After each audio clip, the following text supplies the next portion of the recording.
It was early morning when I woke up, or at least I thought I was awake. My body was still wrapped in the warmth of the blankets, the world outside still hazy and quiet. The gentle hum of the morning light barely touched the edges of my consciousness, and for a moment I thought I could just lie there for a little while longer. But then, a sound broke through the soft fog of my half-dreaming state. A knock. Soft, yet unmistakable. It echoed in the silence of my room, and with it came a cold rush of realization. I already knew who it was. I hadn't heard that knock in years, but somehow it still sent a shiver through me. My heart squeezed in my chest, a strange blend of dread and something else, something I didn't want to acknowledge. The door. I stood up, my legs unsteady as I crossed the room, my mind already replaying moments from the past, moments I had thought were long buried. I opened the door, and there he was, Dan. He stood there as if no time had passed, no years of silence, no unspoken words between us. He was the same, yet different. His presence filled the doorway like it had always belonged there, like the space between us had never stretched out over time. His eyes met mine with that same steady, confident gaze, as though nothing had changed. My breath caught in my throat, but I couldn't turn away. "Hi," he said, his voice low, almost like a whisper. I didn't respond immediately. My body refused to move, yet there he was, standing in the threshold of my life again, uninvited, but somehow still expected. The past flooded back in waves, and I wasn't sure how to handle it. My heart was racing, but I forced myself to speak, to break the silence that clung to the air. "What are you doing here?" The question slipped out, even though I already knew the answer. He didn't have to say a word. His presence spoke volumes. Dan didn't flinch. He just stood there, holding his bag with one hand, as if this was all so natural, as if he had every right to be here. And in some strange, unexplainable way, I realized that maybe he did. Maybe he always had. "I'm here to see you," he replied, his tone simple, but laced with something deeper, something I wasn't sure I was ready to face. For a long moment, we just stood there, staring at each other. My thoughts spun wildly, caught between memories and the reality of the moment. And then, without saying another word, I stepped aside, allowing him to enter. There was no choice. I let Dan inside, and as soon as he crossed the threshold, the atmosphere in the house shifted. His presence filled every corner of the space, slipping into the air like a forgotten melody that once played in the background of my life. It was familiar, yet foreign, like a dream that you can't quite remember when you wake up, but you know it's haunted you for years. Dan didn't ask questions. He simply walked in, taking off his shoes and settling into the living room with an ease that made it seem as though he'd never been gone. I watched him for a moment, trying to make sense of what was happening. I couldn't help it.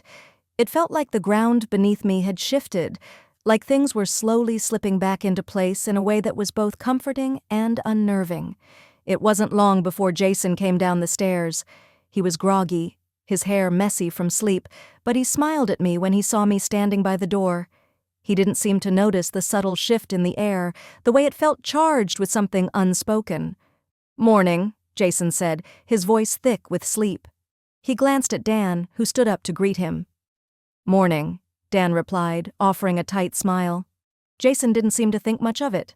He waved it off, walking toward the kitchen, his mind already back on the workday ahead. I stood there, rooted to the spot, watching them both.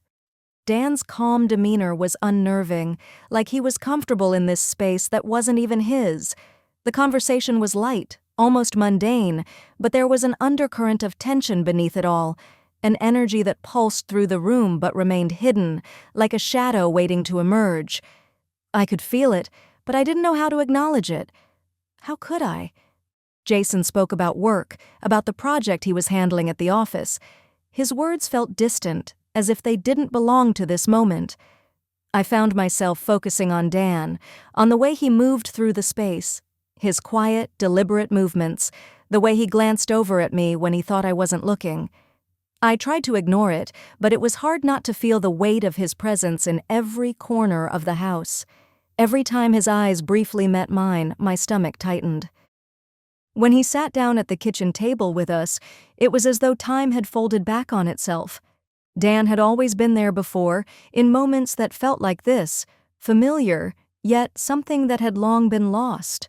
I kept waiting for the words to slip out, for the acknowledgement of what had happened between us in the past, but they never came. Instead, the silence hung between us as Jason chattered on about his day. I couldn't help but feel torn, trapped between two worlds, one that had been so certain, so stable, with Jason, and the other that had once been filled with so much emotion, so much that I couldn't even put into words. And then there was the way Dan's gaze lingered, just a fraction longer than it should have. The way his presence seemed to fill the spaces between the words Jason and I spoke, as if he was a shadow that I couldn't quite escape. I couldn't tell Jason what I was feeling. I didn't even know how to explain it to myself, so I pushed the thoughts away, buried them deep down. For now. But I knew it was only a matter of time before they would surface. Days passed, and life seemed to return to a routine, or at least I tried to make it feel that way.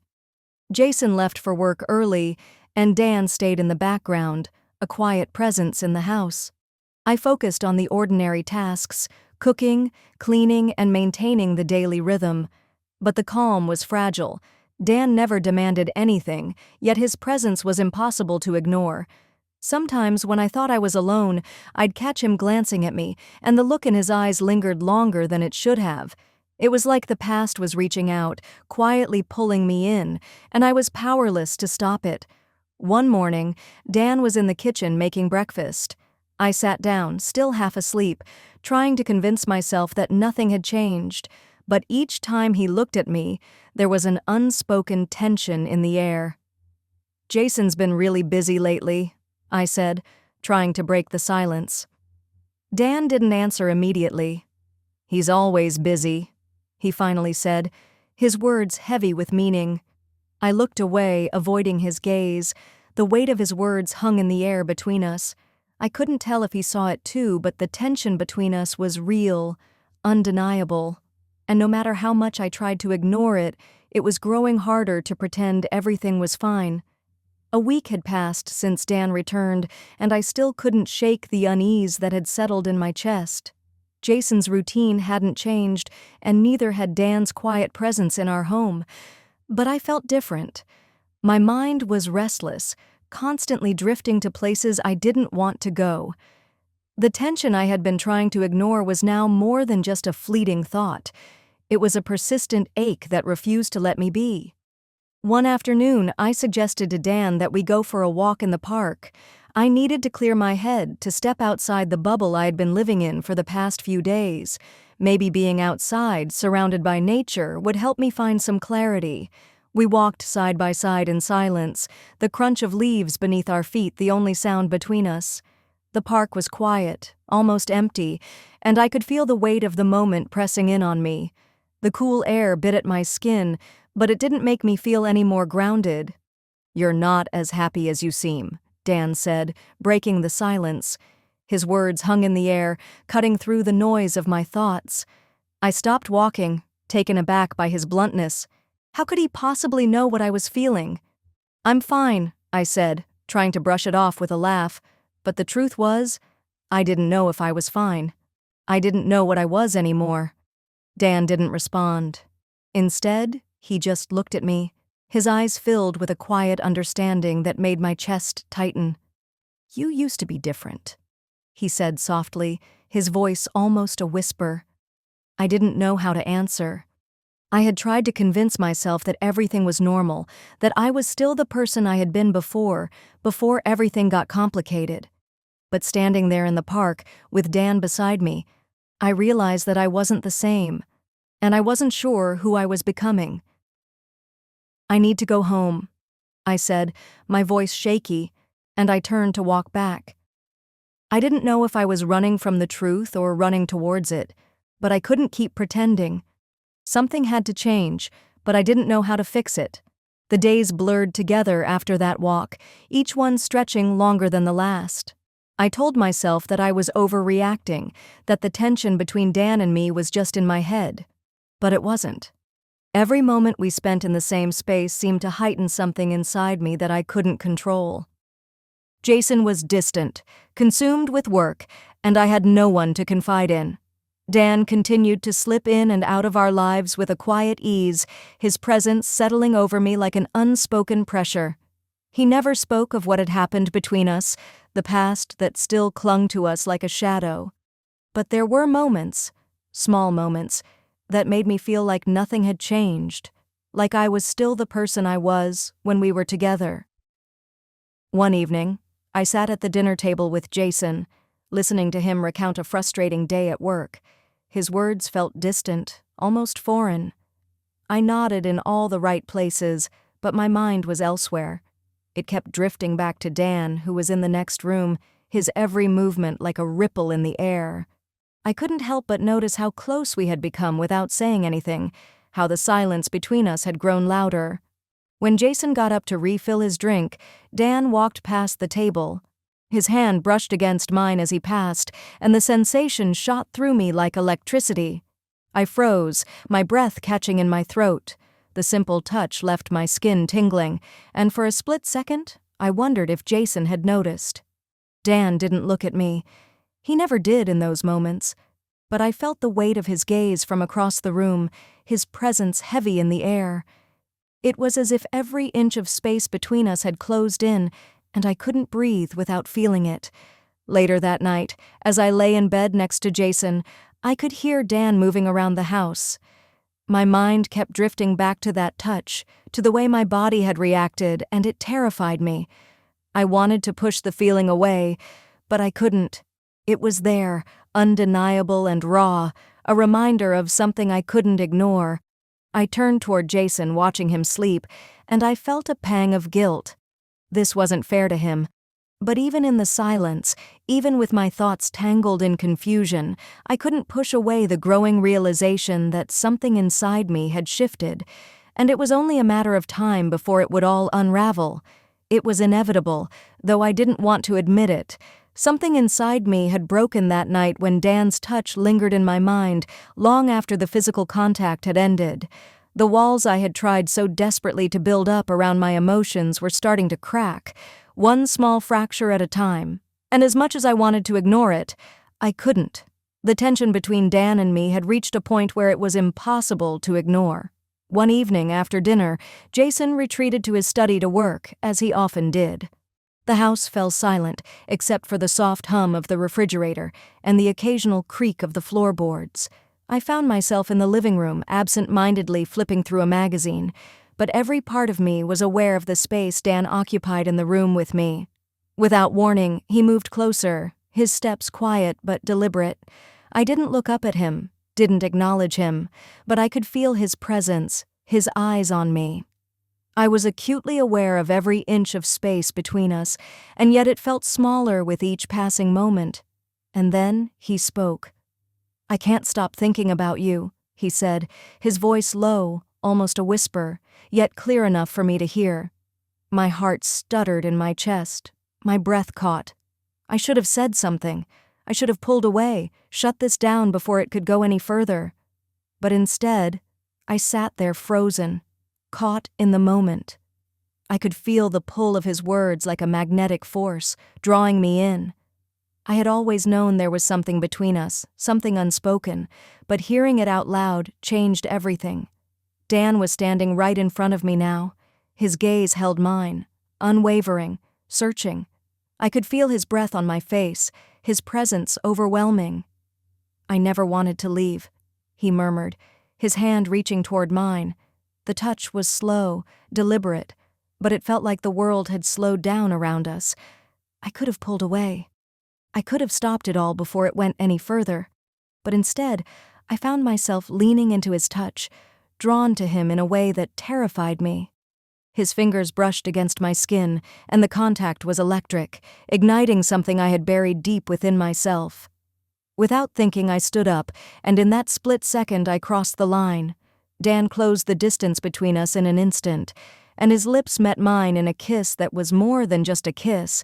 It was a surrender, a collapse of everything I had tried to hold on to. It was raw, urgent, and everything I had been fighting against. But in that moment, I didn't care.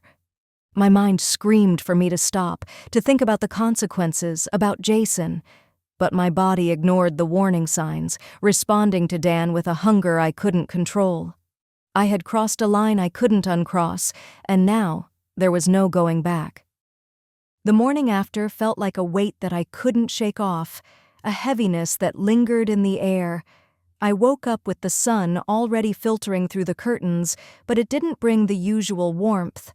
Instead, there was a coldness to the day, a silent reminder of everything that had happened. My mind was foggy, but there was no escaping the truth that was now written in every corner of the house. Jason had already left for work by the time I woke up. His absence was the smallest relief, a brief respite before the storm I knew was coming. I could still feel the echo of Dan's touch from the night before, the press of his lips against mine, as if they had left an imprint on my very soul. I couldn't shake the feeling that I had crossed a line, one that could never be erased. When I walked into the kitchen, Dan was already there, as he had been so many mornings before. He was making coffee, the steam rising from the mug like a faint trace of the intimacy that had sparked between us. But this time, the sight of him made my stomach twist with a mix of desire and guilt. "Good morning," he said, his voice calm, too calm. His eyes met mine, but there was something different now, something deeper, something that neither of us could pretend didn't exist. I tried to muster the strength to act normal, to pretend like everything was okay, but my hands were shaking as I poured myself a cup of coffee. "Morning," I replied, my voice barely a whisper. Neither of us spoke for a long moment, the weight of the night before hanging heavily in the silence. The space between us felt suffocating, charged with an energy I didn't know how to control. I knew I should say something, anything, but the words wouldn't come. What could I possibly say? What could I say that would undo what we had just done? I wanted to pretend that it was just a mistake, that it didn't matter, that everything would go back to normal. But as I looked at Dan, I realized I couldn't pretend anymore. The truth was out, and I couldn't erase it, no matter how much I wanted to. Dan seemed to sense the shift in me. His gaze softened, but it was no longer comforting. It was understanding, and that made it worse. He didn't need to say anything. I could see it in his eyes. He knew, just as I did, that things could never go back to the way they were. The sound of the door opening startled me. Jason's voice floated in from the hallway, calling out to me. "Hey, I'm home!" His words were casual, unassuming, but they felt like a weight on my chest. My heart raced, and my hands trembled as I set the coffee cup down on the counter. Dan didn't say anything, but I could feel him tense beside me. Neither of us knew what to do. It was like we were standing on the edge of something we couldn't take back. Jason entered the kitchen, smiling as he hung his coat on the hook. "How was your day?" he asked, completely unaware of the storm brewing in the space between us. I couldn't answer him. My thoughts were too jumbled, my heart too heavy with the truth I wasn't ready to face. Dan, without a word, turned to walk out of the room. He didn't look at Jason, but I felt the tension thickening in the air as he left. Jason didn't notice, his attention already back on me, but I could feel it. The unspoken divide, the rupture in the fabric of everything I had once known. The consequences of what we had done were now inevitable, and I couldn't run from them anymore. The evening felt heavy, each minute dragging on. Jason, oblivious to the tension, talked about his day, but I couldn't focus. The guilt gnawed at me with every word he spoke. Dan's presence in the house, just a few rooms away, made everything worse. I couldn't escape the pull of what had happened between us. After dinner, Jason suggested we watch TV. I agreed, but was distant, consumed by the knowledge that nothing felt normal anymore. Then there was a knock on the door. I opened it to find Dan standing there, his presence like an unspoken truth. He didn't say anything, but I stepped aside. Jason, still unaware, greeted him casually, but I could feel everything shifting. Dan's eyes flicked to Jason, then back to me, and without saying a word, the tension between us thickened. Jason asked if I was okay, but I couldn't answer. I just felt the pull of what had happened between Dan and me, the truth we couldn't undo. I knew then that everything had changed and there was no going back.